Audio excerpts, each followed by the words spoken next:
Éducation dans le Grand Sud, 6 millions de dollars supplémentaires du Royaume de la Norvège.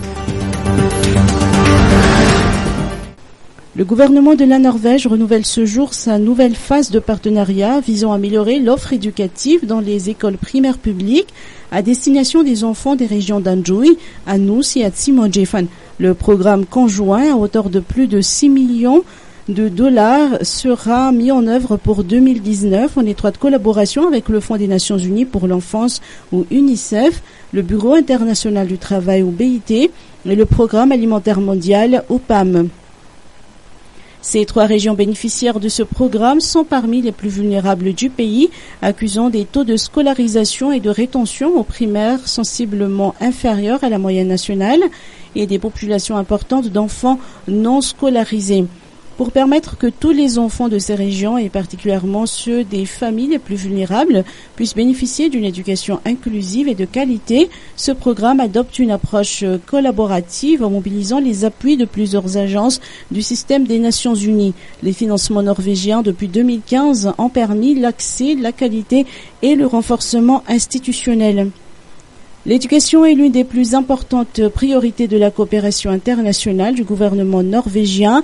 Elle constitue environ 80% du Fonds de développement du Royaume de Norvège à Madagascar, précise Johan Meyer, chef de bureau de l'ambassade de Norvège à Madagascar. Donc une composante accès, une composante qualité et une composante renforcement institutionnel. Ça faisait déjà partie des premières phases du programme conjoint. Donc c'est le même programme qui va être étendu. Donc les mêmes composantes vont être toujours financées. Donc on a sur l'alimentation scolaire et le déparasitage, donc un appui un petit peu à l'amélioration de l'environnement scolaire, de nouvelles constructions, de la construction aussi de cantines, et tout ce qui est le volet qualité. On a la formation des enseignants, la dotation en matériel pédagogique, l'encadrement pédagogique. Et on fonctionne de façon prioritaire sur les écoles publiques primaires avec des appuis au niveau du préscolaire aussi pour améliorer l'accès à l'enseignement primaire et puis pour que les enfants soient mieux préparés aux apprentissages de l'école primaire. Donc les 3 régions du Sud. Donc le nombre de bénéficiaires est donc le même pour la précédente édition. Voilà, en fait ça dépend des composantes parce que le coût n'est pas le même pour chaque composante. Par exemple l'aspect construction forcément touche moins d'écoles que l'aspect formation. C'est une question de coût. Les 3 agences travaillent de façon simultanée dans chaque école. Donc, par exemple la composante formation, elle touche tous les enseignants de Madagascar.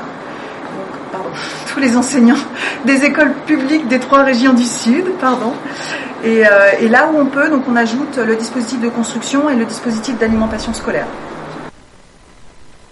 Le programme conjoint Éducation pour tous à Madagascar renforcera les acquis du programme précédent qui a contribué entre 2015 et 2018 à la construction de plus de 128 salles de classe, à la réinsertion de 24 000 enfants dans les écoles primaires publiques, à la distribution de repas chauds pour 70 000 enfants, à la dotation de nouveaux supports et des outils pédagogiques à 9 600 enseignants des EPP et à leur formation en pédagogie et matériel didactique, et enfin la dotation de 16 000 EPP d'au moins un manuel en malgache pour 2 élèves.